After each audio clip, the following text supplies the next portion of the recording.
안녕하세요. 윌리엄 리입니다. 홍콩의 깃발을 들어라. 오늘은 홍콩 문제에 대해 지극히 상식적으로 홍콩은 반환전이 지금보다 훨씬 나았다 정도의 표현의 제 유튜브 방송에 노란 딱지를 준 그 유튜브에 항의하는 의미로 이 방송을 올립니다. 제가 투쟁을 촉구한 것도 아니고 격한 표현을 쓴 것도 없고 비하하는 표현도 없는데 노란 딱지를 쓴 걸 보고 유튜브에 그 중국의 영향력이 정말 대단하구나 하는 생각을 갖게 됩니다. 제가 그 리뷰를 해달라고 그랬는데 결국 리뷰 후에도 노란 딱지가 붙었습니다.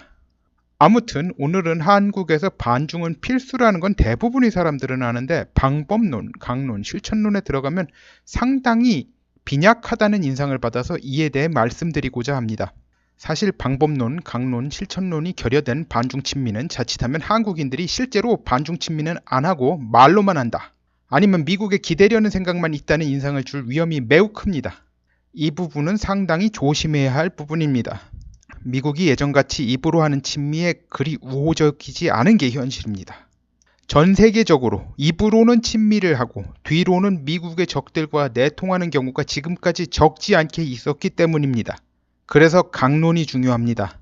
지금 한국에서 우파끼리 사이가 안 좋고 서로가 네가 친중이니 뭐 그런 식으로 싸우고 있는데 사실 부질없는 일입니다. 중요한 건 반중이라는 총론적 이야기가 아닙니다.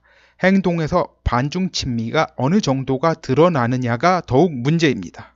그런데 한국이 반중 친미 집회에선 태극기와 성조기 그리고 심지어는 이스라엘의 다윗의 별 깃발도 나오는 경우가 있는데 정작 중요한 깃발들은 나오고 있지 않습니다. 마치 미국이시여 유대인들이여 한국을 보살펴달라고 하고 정작 자신들이 미국이나 유대인들을 위해 뭐 해주겠다는 그런 의사가 없는 걸로 해석될 여지가 있습니다. 잘못하면 얌체같이 보여요. 그래서 저희 제안은 앞으로 그러니까 어떤 그 사람이 어떤 단체가 반중 친미 집회를 하건 간에 홍콩기와 대만의 청천백일기를 같이 들자는 거예요. 그리고 홍콩의 기는 현재의 홍콩기가 아닌 반환되기 전의 홍콩기를 들자고 제안합니다. 자, 이 깃발이에요. 뭐 다른 상징이 있으면 몰라도 반환 후의 홍콩기는 중국의 홍콩 지배를 긍정한다는 의미가 내포되어 있을 수도 있어가 아니라 있습니다. 그래서 반환 전의 홍콩기 사용이 훨씬 낫다고 봅니다.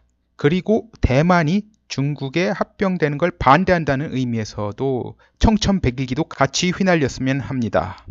이 깃발이죠. 우파 논객 변희재 씨가 구치소에서 나온 뒤 중국 첩자 의혹을 받는 조원진 의원과 화해하는 모습을 보여 사람들의 의구심을 자아내고 있지만 대만과 다시 외교관계를 수립하자는 집회를 가진 것은 지금까지 반중을 주장하는 여타 논객들이 못했던 행동을 보임으로써 진정한 반중 측면에서 앞서 나갔다고 보겠습니다. 시진핑은 탄핵 정국을 조장했습니다. 이제 그가 한 판단, 행동이 부메랑으로 그를 향해 날아가게 만들어야 합니다.